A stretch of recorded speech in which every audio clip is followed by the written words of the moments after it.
My name is Christian Anchondo. I like to call this series the Cristian Way, baby. Now, I'd love to dwell on the intro, but there is pressing matters to discuss in the Premier League this week.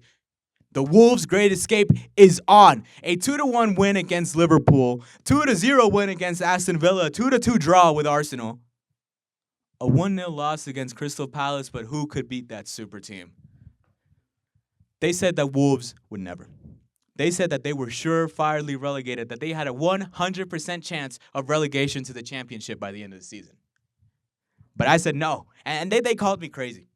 Who's crazy now? Who's crazy now? This isn't a foreign concept to us. The Leicester City had the great escape, and the next season they won the league. Sure, Wolves has less points than Leicester City did at that point. But is this not the sport that we adore? Never say never, the most unpredictable league in the world. I'll call it now. And you can quote me on this. Wolves' great escape this season. Miracle of Molyneux next season. Quote me. I mean it. I mean every word that I said there. On a more factual note, the game wasn't bad at all. You would expect a 0-0 draw by the middle of the second half. You would expect that to be boring, but it wasn't. It was exciting, and it was a good defensive show from Wolves. It was a good defensive show from Gakpo too. That clearance. It was a goal line clearance, and it's not like he was helping his team. He cleared it from a corner. That was embarrassing. But who would mess it up but Gakpo? Who would mess up a sitter like that but Gakpo? 20 minutes later in the 76th minute, I thought, wow, Wolves is going to take another point from a super team. That's great. That's great for them. Instead, 2 minutes later, Gomez chips it over Alisson and sends Molyneux into a frenzy. Toler Arukadare did great here. He pushed Virgil van Dijk out the way. And, he didn't put it on a plate for Gomez, but let's say he put it on a plate for Gomez. Great run from Gomez. Great chip over Alisson. Great goal. I'll give it to Liverpool. They did equalize 5 minutes later, I want to say? They did equalize 5 minutes later. But that didn't matter at the end of the day, did it? In stoppage time, the ball drops at Andre's feet. He whacks it from a distance.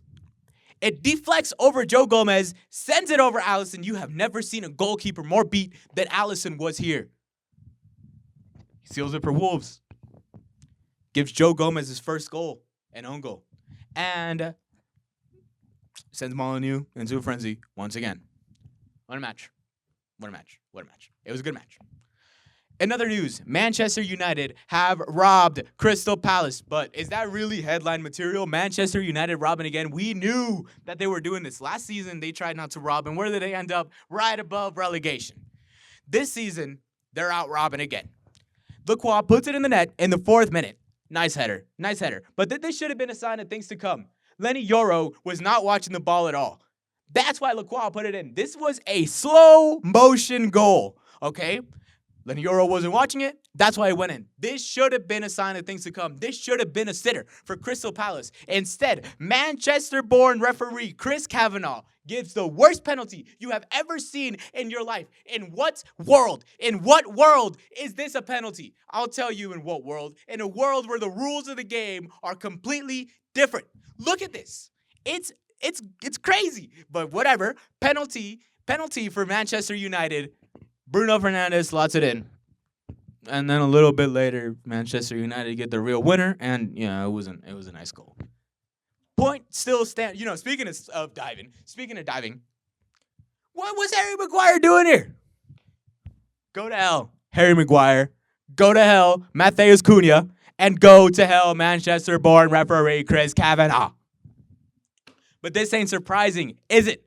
It's just Manchester United robbing again. Robbing Man United. Robbing Man United. Robbing Man United as the Reds scream for the ref. Other games in match day 28 include Liverpool's 5-2 victory over West Ham. Who would have thunk? Everton beat Newcastle in a great game, 3-2. Seriously, that save by Pickford near the end was nuts. Brighton and Forest have the worst game I've ever seen in my life. Brighton wins 2-1. Fulham wins 2-1 against 2026-2027 championship playoff runner-up Tottenham Hotspur, and Arsenal robbed Chelsea 2-1. The matchday 29 games as of recording include Everton 2-1 win over Burnley. I'm sure all 5 people who watched this game enjoyed it. Bournemouth and Brentford draw 0-0. I wish I was the 6th person watching the Everton game because that game was boring. And Sunderland win 1-0 against Leeds. In other leagues, Bayern leads the Bundesliga. Who would have thunk? Barcelona leads La Liga with Madrid only 4 points behind. You will never guess who's in 3rd. Inter Milan leads Serie A, which I do not watch because it's boring. PSG lead Ligue 1. I would say it's a yawn fest, but Lens is honestly not far behind. The New York Red Bulls lead the Eastern Conference of MLS, while San Diego FC leads the Western Conference. Cruz Azul leads the Clausura of Liga MX with Toluca hot on their heels. What a lovely sport. This has been the Cristian Way, baby. I'll see you next week.